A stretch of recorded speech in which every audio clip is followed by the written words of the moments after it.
सध्या पावसाळा सुरू आहे. या काळात सर्प बाहेर येतात. त्यामुळे या काळात सर्पदंशांच्या घटना वाढतात. विषारी सर्प चावला तर तात्काळ उपचार उपलब्ध व्हायला हवेत. मात्र दुर्दैवानं हे होत नसल्यानं निष्पापांचे बळी जात आहेत. मुंबईपासून जवळ असलेल्या शहापूर तालुक्यातील आरोग्य व्यवस्थेच्या ढिसाळपणामुळे 15 दिवसात निरपराध तरुण व तरुणीचा जीव गेला. दोघांनाही वेळेवर आणि योग्य उपचार मिळाले असते तर त्यांचा जीव वाचू शकला असता. मुंबईसारख्या शहरालगतच्या भागात आरोग्य व्यवस्था नीट नाही, मग ग्रामीण भागात कसं चित्र असेल याची कल्पना न केलेलीच बरी.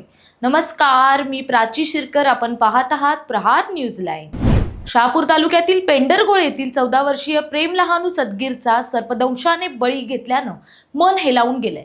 सर्पदंश झालेल्या प्रेम सदगीर हा मुलगा जिवंत असताना त्याचे पालक आणि त्यानं स्वतः डॉक्टर व नर्स यांना वारंवार विनवण्या केल्या, मात्र कोणीही उपचारासाठी पुढे आलं नाही असं सांगितलं जातंय. अखेर तोंडातून लाळ येऊ लागल्यावर आणि प्रकृती अत्यंत गंभीर झाल्यावर डॉक्टरांनी लक्ष दिलं, पण तोपर्यंत खूप उशीर झाला होता. त्याला ठाणे सिव्हिल रुग्णालयात हलवण्याचा निर्णय घेतला गेला, पण त्या दरम्यान त्याचा मृत्यू झाला. असाच एक प्रकार 6 दिवसांपूर्वी राणी निमसे या तरुणीबाबत घडला. कल्याणी येथील 19 वर्षीय राणी हरिश्चंद्र निमसे हिच्या बाबतीतही असाच प्रकार घडलाय.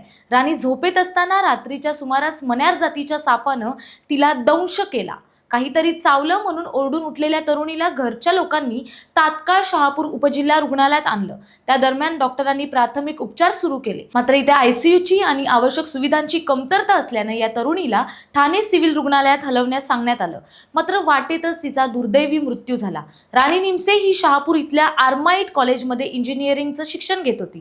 तिच्या आकस्मिक निधनानं अल्यानी गाव हळहळत आहे. शहापूर तालुक्यातील जंगल भाग आणि शेतकरी बहुल क्षेत्रात सर्पदंशांच्या घटना वारंवार घडतात, मात्र वेळेवर उपचार न मिळाल्याने अनेकांचे प्राण जात आहेत. या ताज्या 2 सर्पदंशांनी मृत्यू झालेल्या 2 घटनांनी पुन्हा एकदा शहापूर तालुक्यातील आरोग्य व्यवस्थेतील अपयश उघड केले. अनेक ठिकाणी मोठमोठी रुग्णालये असूनही त्या ठिकाणी तज्ज्ञ डॉक्टर, प्रशिक्षित कर्मचारी, अत्यावश्यक उपकरणांची टंचाई आहे हे म्हणावं लागेल.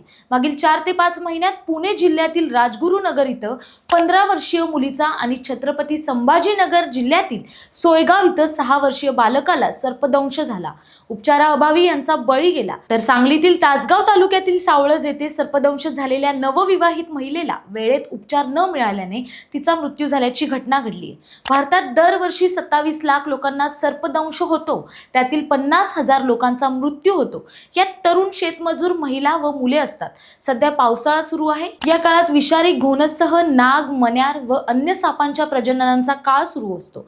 त्यामुळे शेतीसह मनुष्यवस्तीत सापांच्या पिल्लांचा संचार वाढून सर्पदंश होण्याच्या घटना वाढू शकतात. त्यामुळे नागरिकांनी खबरदारी घ्यावी असं आवाहन निसर्ग वन्यजीवन सामाजिक संस्थांनी केलंय. तुम्हाला काय वाटतं हे कमेंट्समध्ये नक्की कळवा आणि अशाच नवनवीन व्हिडिओ पाहण्यासाठी प्रहार न्यूज लाईन चॅनलला लाईक, शेअर आणि सबस्क्राईब करायला विसरू नका. धन्यवाद.